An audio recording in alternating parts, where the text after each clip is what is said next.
Excelentísimo señor presidente de la Real Academia de Ciencias Exactas, Físicas y Naturales, excelentísimas señoras académicas, excelentísimos señores académicos, autoridades, señoras y señores.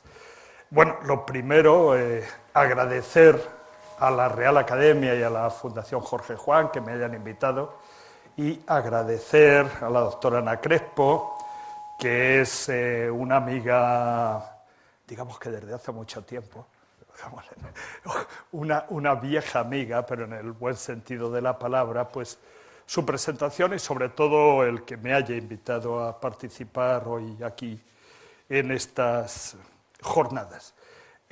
Han oído en estos días fundamentalmente una serie de comunicaciones relacionadas con la historia interna de la ciencia. Yo voy a hacer otra cosa, voy a hablar fundamentalmente de historia externa, de historia externa de la ciencia.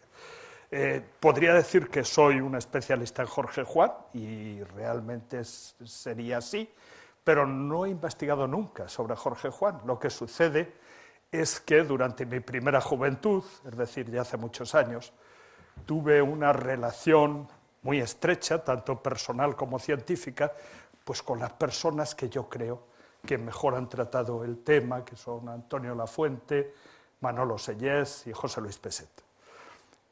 Cuando la doctora Crespo me dijo que había que intervenir aquí, me pensé, pues si ya está todo dicho, y yo pienso que ya está todo dicho, fundamentalmente además porque la Fundación Jorge Juan también tiene una tarea impresionante de divulgación. ¿Me parece entonces mal que suceda esto? Me parece fantástico, porque desgraciadamente a Jorge Juan tampoco todavía no se le conoce, ni a Jorge Juan ni a nadie, es decir, ni a Eluyar ni al señor Juan Rojo. En España no se conoce desgraciadamente a los científicos y mucho menos a los que son científicos históricos, y además tenemos siempre esa idea de que mal fue el pasado, pero no fue tan malo, fue como... Y además, para empezar, diremos que España tuvo un imperio, eso está claro, y no hay posibilidad ninguna de tener un imperio sin por lo menos una tecnología adecuada y fuerte. Entonces, ya empecemos por ahí. Bueno, ¿qué es lo que se me ocurrió hacer a mí? Pues hacer una comunicación larga, que voy a intentar resumir, y además, si me paso, pues por favor me lo dicen, una comunicación larga en la que sinteticé lo que habíamos hecho 20 años atrás, es decir, establecer cuáles fueron las características de la ciencia ilustrada, y luego intentar comparar esas características con la biografía de Jorge Juan. Y lo que salió es lo que de una forma lo más rápida posible pues les voy a intentar contar. En primer lugar, con la Ilustración hay un cambio de dinastía. Se cambia de los Austrias a los Borbones. Los Austrias es una dinastía patrimonialista, en la cual hay unos grandes reyes, para mi gusto personajes impresionantes, como pueden ser Felipe II o el emperador Carlos, pero son reyes patrimoniales, son reyes Augsburgo. ¿Quiere esto decir? Bueno, pues que los españoles, los súbditos, los ciudadanos, los vasallos, pues no tienen mucha importancia. Cuando cambia el siglo, aparece una dinastía, la borbónica, que es un gobierno absolutista ilustrado. ¿Qué quiere decir esto? Bueno, pues que empieza a tener interés los ciudadanos. Y eso es una cosa que seguramente no se ha puesto muy de manifiesto. La Ilustración ha tenido mala suerte. Durante el franquismo, la Ilustración era un fenómeno afrancesado y ateo, entonces no interesaba. Y durante la democracia resulta que era un fenómeno centralizador y tampoco interesaba.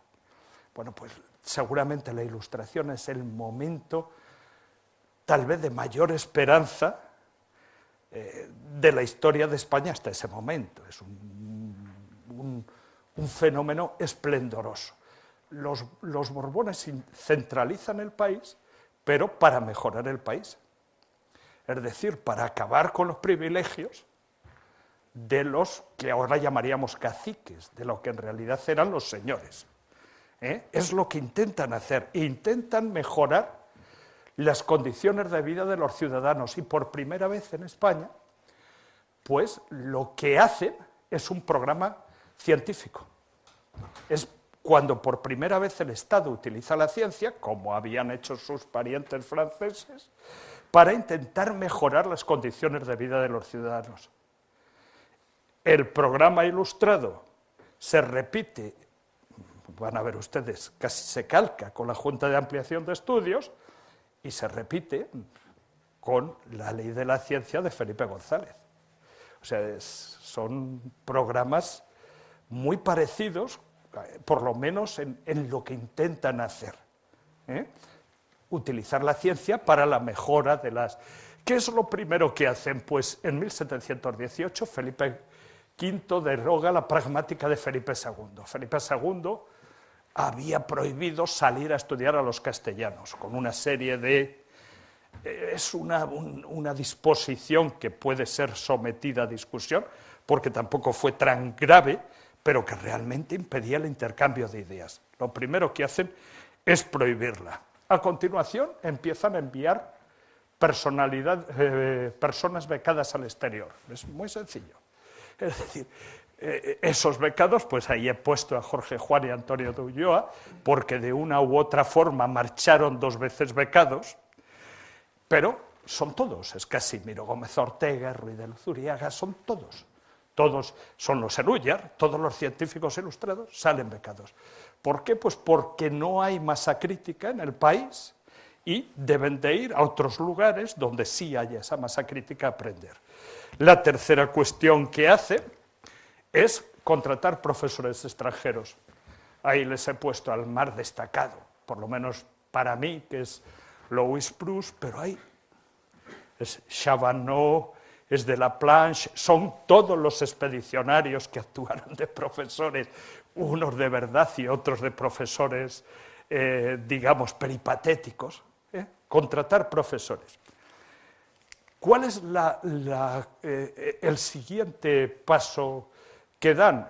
Pues como piensan que la universidad es muy difícil de cambiar, que la universidad es muy complicada de manejar para introducir en ellas nuevos conocimientos, hacen centros ajenos a la universidad. Y estos centros ajenos a la universidad pueden ser científicos o pueden ser humanísticos. Los más conocidos pues son las academias, como la doctora Crespo ha dicho que pertenezco a demasiadas academias, cosa que es cierto, pues sí, son las primeras, las academias, pero empiezan a aparecer, bueno, el Real Jardín Botánico, la Academia de Artillería de Segovia, nos acaban de hablar del Observatorio Astronómico, empiezan a aparecer una serie de nuevos centros para el estudio científico, cosa que se sigue produciendo hasta la actualidad, si ustedes piensan, recuerdan un poco. Entre esos nuevos centros, ahí les he puesto el Real Jardín Botánico, la Academia de Artillería de Segovia. Es un asombro que 2 de las bibliotecas ilustradas más asombrosas se encuentran en la Academia de Artillería de Segovia y se encuentran en Santo Domingo de Silos. Son 2 cosas que a uno pues le deja un tanto asombrado, ¿no? Para hacer ese plan, que es así de sencillo, no tiene mayor complicación y que, vuelvo a repetir, se vuelve a realizar en 1907 y en el gobierno de Felipe González con determinadas variaciones, bueno, pues lo que hacen es buscar alguna institución que les apoye, los Borbones. La primera de ellas es la Armada. Son los ejércitos en general, pero la primera de los ejércitos es la Armada por razones obvias. Los marinos necesitan de la ciencia. Necesitan de la ciencia para navegar, necesitan de la ciencia para combatir, necesitan de la ciencia. Hay un gran problema entre los marinos que llaman de traza y baza y los marinos ilustrados. o científicos, pero luego se demuestra que estos marinos científicos, cuando llega el momento de la batalla, son tan bravos como cualquier otro y se acaba la polémica. Es otra cosa que también asombra, que la ciencia durante la Ilustración entre por el ejército. Y asombra porque la idea que nosotros tenemos es de los ejércitos golpistas del siglo XIX, etc. Estamos en el siglo XVIII. Hay un montón de militares que son militares de espada y de pluma, muchos de ellos. Además, se apoya en una serie de órdenes religiosas, cuáles son fundamentalmente el padre Feijóo, los benedictinos, al cual se prohíbe que se le ataque, y fundamentalmente también los jesuitas, hasta que se les expulsa. Los jesuitas porque crean el Seminario de Nobles de Madrid, un centro que está dirigido a que estudien en él las élites, porque los jesuitas dicen que para gobernar la sociedad hay que educar a las élites, y en el que entre las enseñanzas que debe de tener un caballero, pues además de la danza, además de la retórica, además de la esgrima, está una serie de conocimientos científicos. Igual que muchos de estos centros ilustrados, como el Real Jardín Botánico, también son centros de diversión y de formación de no ya más entre la burguesía y la aristocracia, que deben de ganar esos títulos para luego tener posibilidad de actuar para el Estado. Y la tercera institución es el Real Tribunal del Protomedicato, una institución sanitaria que a lo mejor pues, tuvo mucho que ver en la orientación farmacológica que se dieron a las expediciones, a la botánica, etc., aunque eso, bueno, siempre es relativo, pero sí hubo una cierta querencia hacia ese tipo. Ahí tienen el Real Jardín Botánico y el Santo Domingo de Silos, donde actuó el padre Saracha, un benedictino, que estaba relacionado con el Jardín Botánico y dirigió a todos los corresponsales botánicos del norte de España. ¿Cuándo se produjo la crisis formal del sistema? Con la Revolución Francesa, en 1789, que prácticamente coincide con la publicación de la Encyclopédie Méthodique y aquel artículo de Masson de Morvilliers sur l'Espagne, que tuvo una contestación furibunda por parte de los más nacionalistas españoles. Pero hay una frase muy bonita de una carta de Florida Blanca, Fernando Núñez. Dice que este siglo ilustrado ha enseñado a los hombres sus derechos, pero también las ha robado, además de su felicidad verdadera, tranquilidad y seguridad de su persona y familia. Aquí no creemos ni tanta luz ni sus consecuencias. Esa continuación de la Revolución Francesa. En realidad, cuando esto todo fue una crisis verbal, porque toda la actividad científica continuó con Carlos IV, absolutamente igual. Seguramente no con tanto impulso del gobierno, porque claro, si me dicen ustedes que cuando hizo el Estado por primera vez política científica, es con Felipe González. Esto no se puede llamar política. Es una serie de deseos estatales, pero que no se configuran en una acción. Entonces, con la Revolución Francesa se quita ese interés estatal, pero siguen funcionando exactamente igual las cosas. Con Fernando VII no funcionó nada en España, como es conocido y sabido, y ahí sí que empezó la gravísima crisis, aunque también en el ámbito de la ciencia hubo algunas iniciativas que continuaron. ¿Cuál fue lo principal de las expediciones, de la política científica ilustrada? Las expediciones. Las expediciones transcurren entre esas dos frases que yo les pongo ahí. La primera de Linneo, que es muy conocida, sobre la barbaridad de los españoles que han hecho tantas maravillas en todos los campos, pero son unos bárbaros en la botánica, el hombre enfadado, la contestación de Kerr, etc. el principio de la polémica de la ciencia española, que luego se incrementaría con Masson de Morvilliers. Y esta opinión de Alexander von Humboldt, que no parecen parecerse, ¿no? Que dice que ningún Estado como el español ha gastado tanto dinero en adelantar en la botánica. Pues las dos cosas seguramente son ciertas.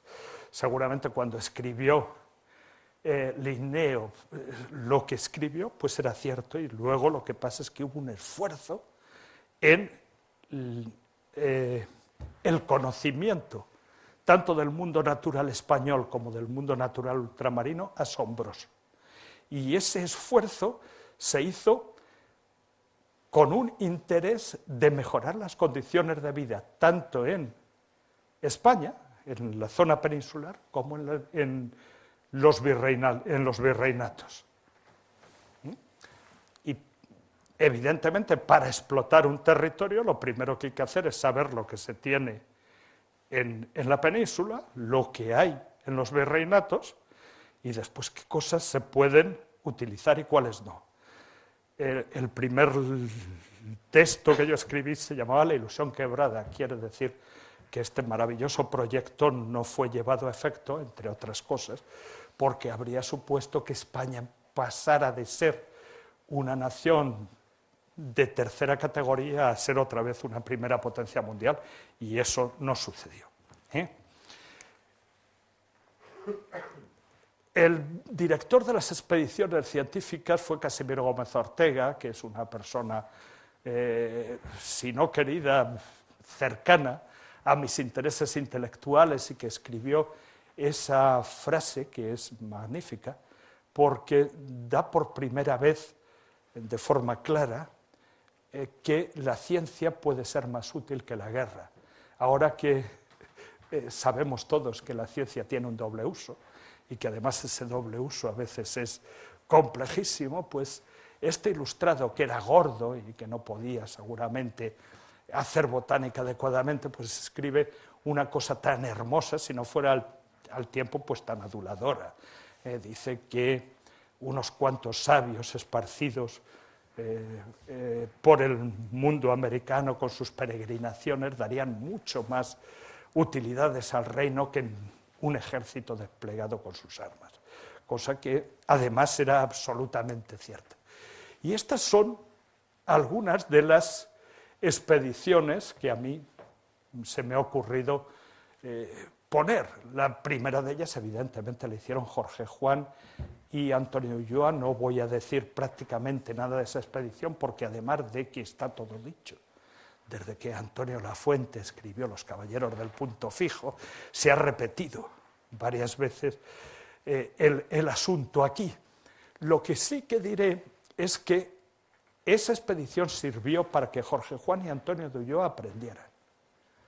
Y aprendieran fundamentalmente de sus compañeros franceses.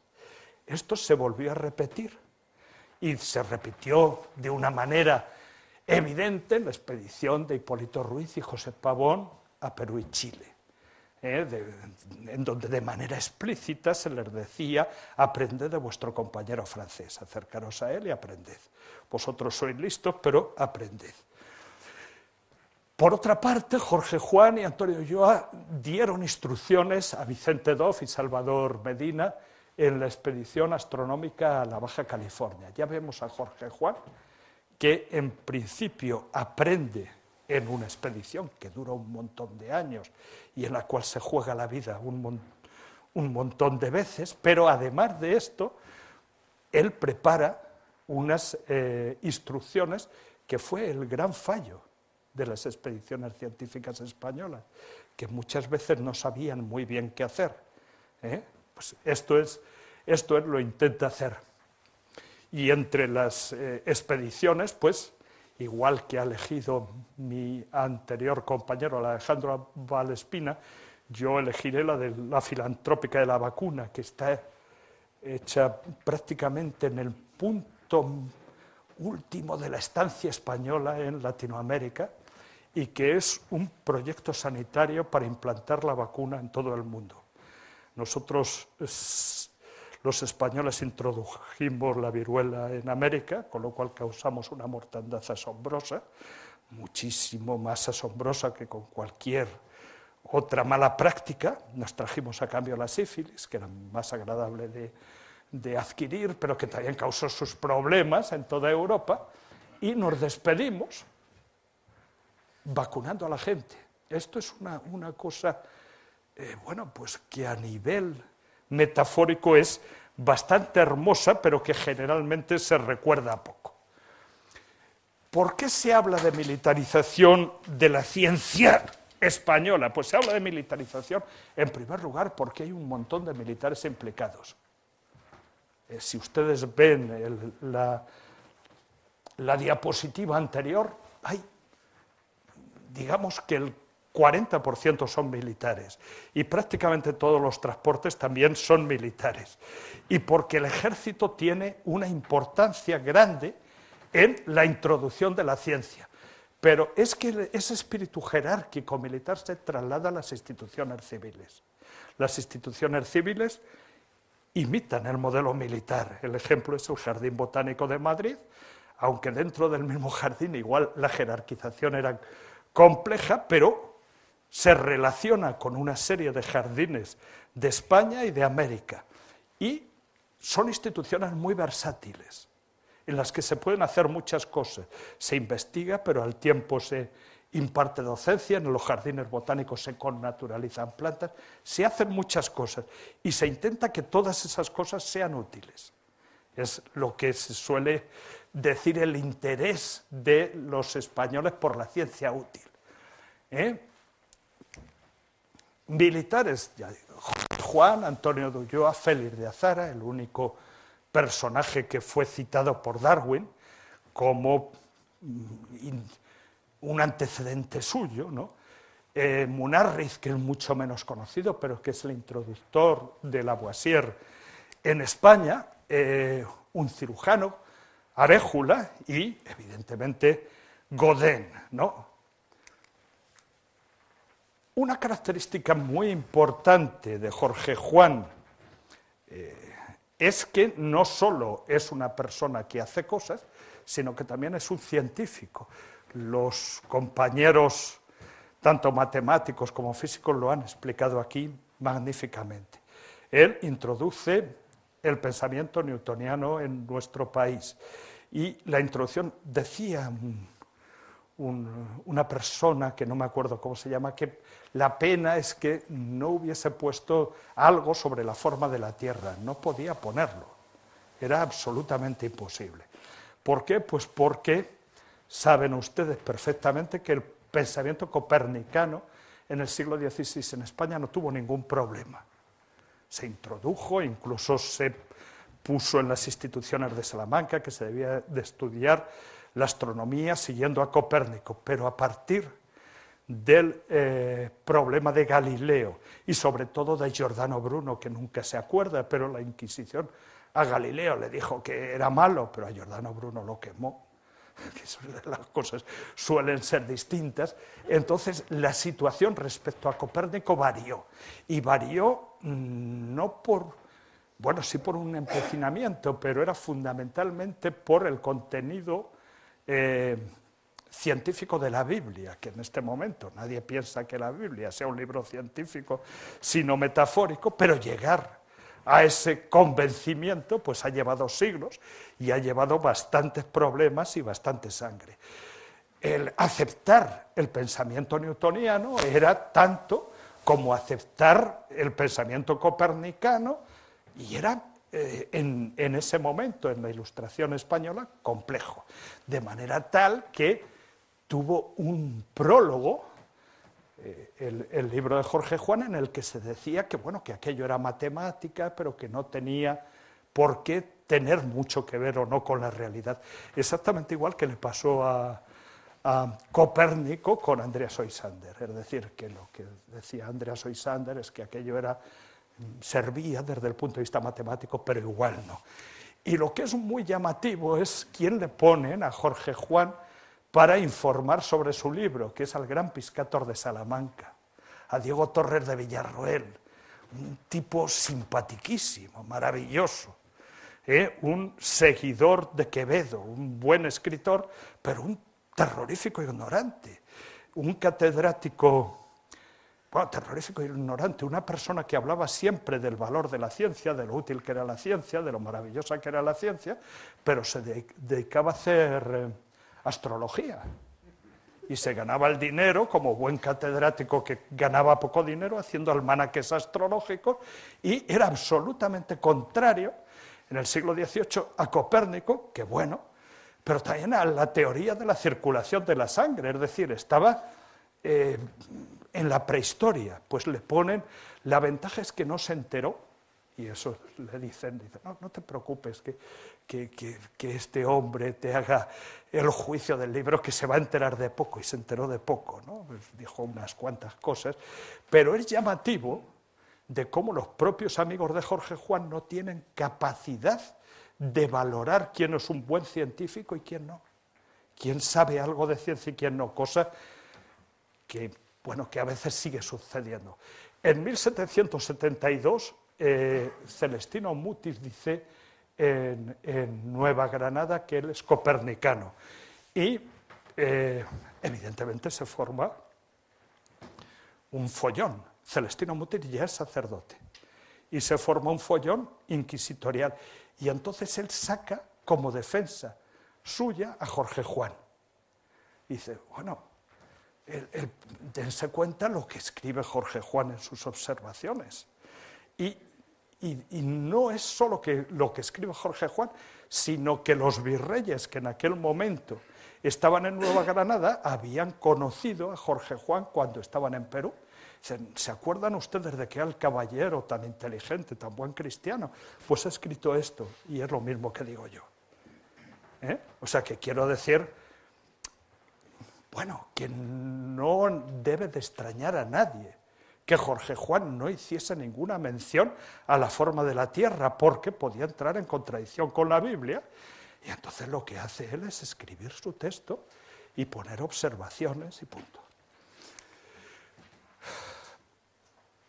Una cosa que a mí me interesa también destacar es el interés que tienen tanto Jorge Juan como Antonio de Ulloa en decir en la expedición que ellos no son unos ayudantes.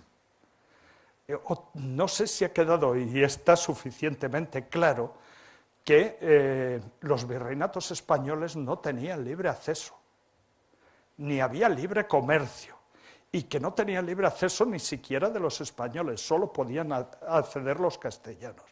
Entonces, estos guardiamarinas exigen que si no se les trata como directores, se les trate como iguales a los extranjeros a los que se les ha permitido entrar.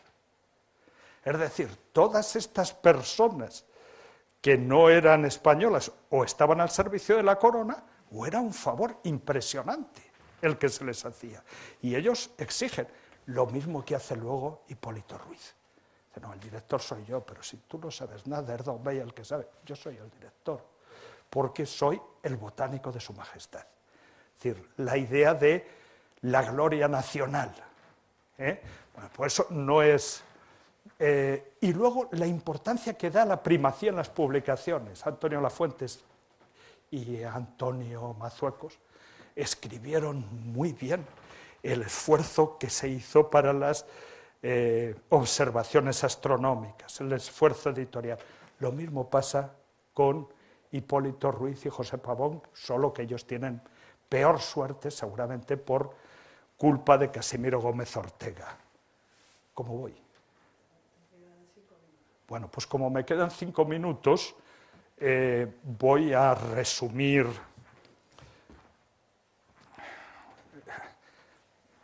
radicalmente, porque si no se van a aburrir ustedes. Jorge Juan va becado, es decir, viaja para aprender primero a América y después a Londres. Y en Londres no solo aprende, sino que también actúa como espía. Y no solo actúa como espía, sino que actúa como contratista para atraer a las personas que pueden venir a España para fabricar buques. Y establece un sistema de buques que deben de estar tan bien armados como estaban los ingleses y ser tan ligeros como los franceses.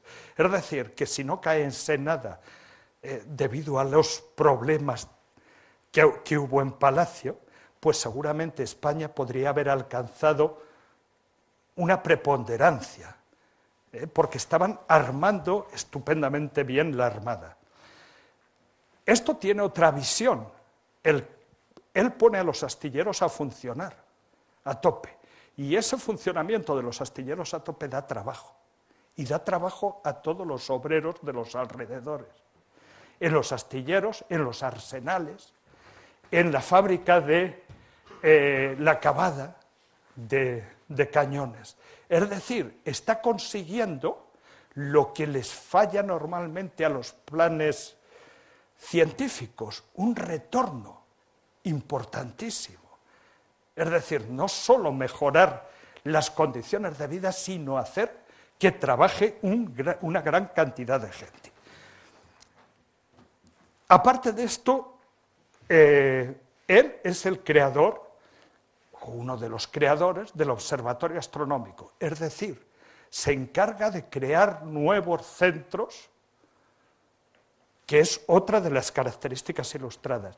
Y cuando no crea nuevos centros, los mejora, como la Academia de Guardiamarinas o como en Madrid el Seminario de Nobles, después de la expulsión de los jesuitas, cosa que ha estudiado muy bien José Luis Peset. Además de esto, además de esto es un magnífico científico, es decir, escribe una serie de textos de lo que hoy diríamos el primer nivel. ¿Y qué quiere decir? Y aparte de esto, que es lo último que se me estaba olvidando, que ya estoy mayor, y aparte de esto, publica un proyecto para crear una academia de ciencias, que es esta. No es el primer proyecto. Antes había habido un proyecto de Luzón. No es el último. Luego está el proyecto de José Ortega. Es decir, el mismo Ensenada manda a José Ortega a toda Europa para que vea academias de ciencias. Y ese proyecto se para por Godoy. Saben ustedes mejor que yo, sobre todo los académicos de esta casa, que tenían que estar en el Museo del Prado. El Museo del Prado se erigió para instalar en él el Gabinete de Historia Natural y la Academia de Ciencias, una academia a la francesa, en la cual los académicos serían no gentilhombres de su majestad, sino asalariados al servicio del Estado con laboratorios. Entonces, en vez de hacer la Academia de Ciencias, Godoy dice, durante mis años no verá la luz la Academia de Ciencias porque ella es la culpable de que hayan caído los Borbones en Francia. Bien, lo que él hace es su academia literaria amistosa y literaria en Cádiz, que en realidad no es un antecedente de esta academia, sino que, o sí lo es, pero como puede ser la Academia de Medicina y otras Ciencias de Sevilla, o como puede ser mucho mejor la academia que estudió Antonio González, que es la Real Academia Médica Matritense, que sí que fue un remedo de la Academia de Ciencias. Lo que hizo Jorge Juan es poner de manifiesto la importancia de Cádiz y de la Marina en el pensamiento ilustrado. Dicho esto, ¿qué es lo que me he encontrado? Y con esto acabo. Pues que resulta, aparte de esto, saben ustedes perfectamente que cuando acabó Ensenada, pues al pobre Jorge Juan lo enviaron a Marruecos a que hiciera de embajador, y encima lo hizo maravillosamente bien cuando él estaba allí incomodísimo. Decían el otro día que Jorge Juan podría haber progresado políticamente si hubiera seguido Ensenada, pues afortunadamente no progresó. No hay un científico que haya podido llevar tan a buen puerto sus proyectos. Es decir, es un buen científico, es una persona que abre nuevos centros, es una persona que contrata gente, es una persona que encima tiene unos proyectos de futuro maravillosos y es una persona que consigue una renovación económica a través de la ciencia del país. Bueno, hombre, pues uno se queda verdaderamente perplejo. Y no he hecho la prueba, evidentemente, y no creo que la haga, pero sería curioso someter a esta indagación a los demás científicos ilustrados, muchos de ellos pues muy queridos por nosotros, y no creo que haya ninguno comparable. Entonces, bueno, pues me parece un tremendo acierto el que una vez tras otra, se siga recordando a Jorge Juan, aunque volvamos a escuchar su vida y cómo hacía las mediciones geodésicas y cómo sus proyectos de mapas solo tienen un antecedente en Felipe II y esas cosas, que, hombre, que están muy bien, pero que tal vez son conocidas, pero solo por una inmensa minoría. Nada más, muchísimas gracias.